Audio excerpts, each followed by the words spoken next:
Hi again. So next force after friction is the drag force, and we are going to look into the understanding the equation, and by thinking what influences it, and then the equation itself, how to calculate it, and also the key thing about the terminal velocity and how to figure that out. So first of all, I wanna kind of picture this.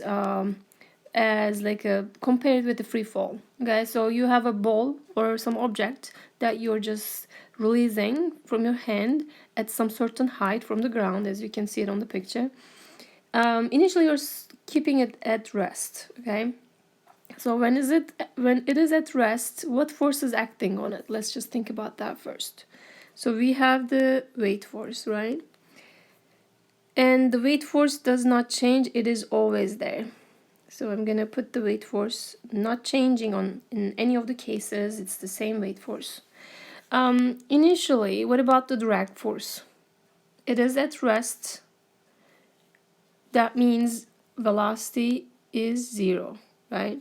Does drag force depend on velocity? And the answer is yes. So one of the things that drag force depends on is the velocity, okay?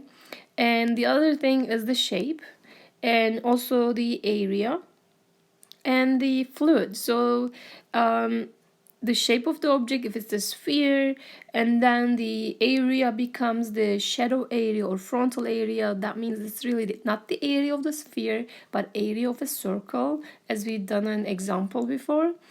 So if the diameter is given, you need to take half of that and use pi r square as the area of the circle. And the fluid is in here if you are dropping a ball in air, so you have to look into the interaction between kind of the fluid, the air, and the ball, okay? And the velocity here is not necessarily just the ball's velocity. I mean, that's kind of what we are assuming here, but it could be air flowing against the ball. Okay, so it's like the relative thing between them. So what is the relative velocity that between the fluid and the object? And in this case, just the ball is being released. We assume that there's no other wind or anything like that. So whatever the ball's speed is, that's going to affect the drag force. And the next question is, how do we calculate this? To calculate the drag force, we use 1/2 rho v squared c and a. So that is an experimental equation, but it tells you what it depends on. Rho is the density of the fluid, or in this case, it's going to be the air, right? And the v is the velocity, again, relative velocity between the fluid and the object. But again, as we are saying, there's no wind, so air is not moving. That means that whatever the ball speed is, that's what we're going to use in the equation. And c is the drag coefficient. It again depends on so many things. It's usually experimentally found and it will be given. Or maybe that's the question and they're asking you to find the drag coefficient. Then you can solve for it from using this equation. And the area, once again, is the shadow or the frontal area. So you will have 3D objects, but that area is again the area of a plane, like kind of the 2D area, okay?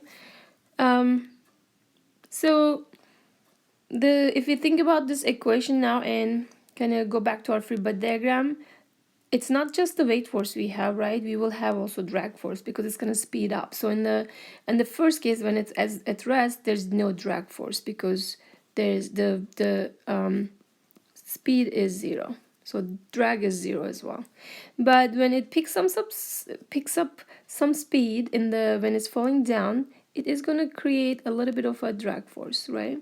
And drag force is like kind of friction. It's kind of opposing to that motion, right? So it's going to push it up. And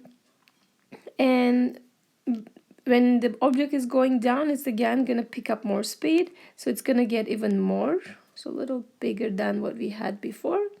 And later on, it will get even bigger. But can it exceed the weight force? Can drag force could be greater than the weight force in this case?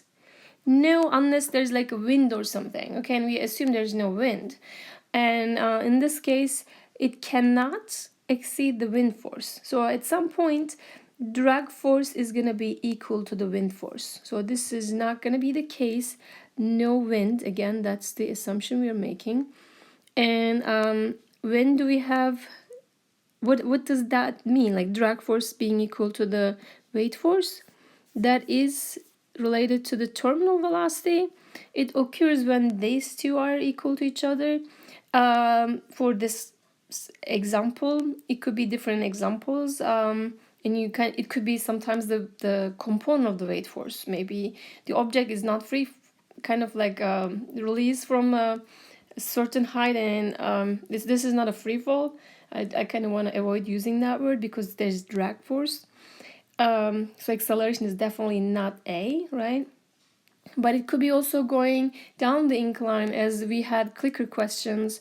So please check those and kind of look at the answers, how we get the acceleration in those cases. It's not just the weight force that it is equal to the drag force. It could be the components of weight force. It could be some other forces acting on it along the drag force.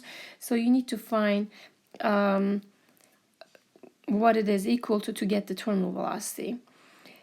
The key thing is terminal velocity is that is the case when the object stops accelerating. Okay, it no longer accelerates, the forces will balance out. In the simple case, that means drag force is equal to weight force. We've done, again, look at the inclined surface problems. The equations are a little bit more involved.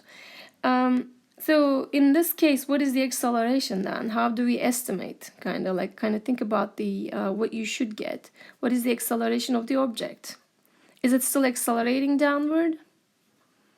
It is still accelerating downward, right? So there's still acceleration. At least like if you look at the first three cases, the net force along downward is more than the net force. I mean, it is more. That means the weight force is more than the drag force. And maybe towards like before it hitting the ground, they might be equal. Like this could be a case for before hitting the ground, drag force is equal to weight force, so there's no longer acceleration at this point, right? But what we see is acceleration is going down, and it is not constant either. But for sure, this should be smaller than the gravitational acceleration because it's no longer free falling, right? The problem is, again, A is not constant until it stops accelerating and you reach a terminal velocity, okay?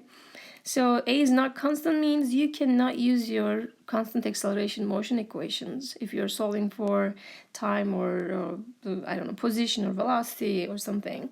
Okay, that's not an option anymore with the drag force, so be careful. But what we're going to do, again, next subject is the energy conservation. So we will find a better way to solve it. Energy doesn't care if acceleration is not constant. So that's usually what we do. We try to apply energy conservation. And we will talk about that later. Okay, so that is the terminal velocity, and again, maybe the object will reach a terminal velocity before hitting the ground, or maybe there's not enough height to be able to reach that, so the drag force will be less than the weight force before hitting the ground. But this is kind of why, if you think about like if you're walking in the rain, and then think about like the rain droplets coming from that high, why don't they hurt you? Because they should really speed up, right? If they're not slowing down, and like if they have if they're free falling. The reason is there is drag force on them, and then before hitting on you, they will reach the terminal velocity. And so for maybe a long while, they had their constant speed and couldn't exceed that speed to hurt you, kind of, okay? So that's a good way of, I think, thinking about this. Okay, so this is what drag force is briefly.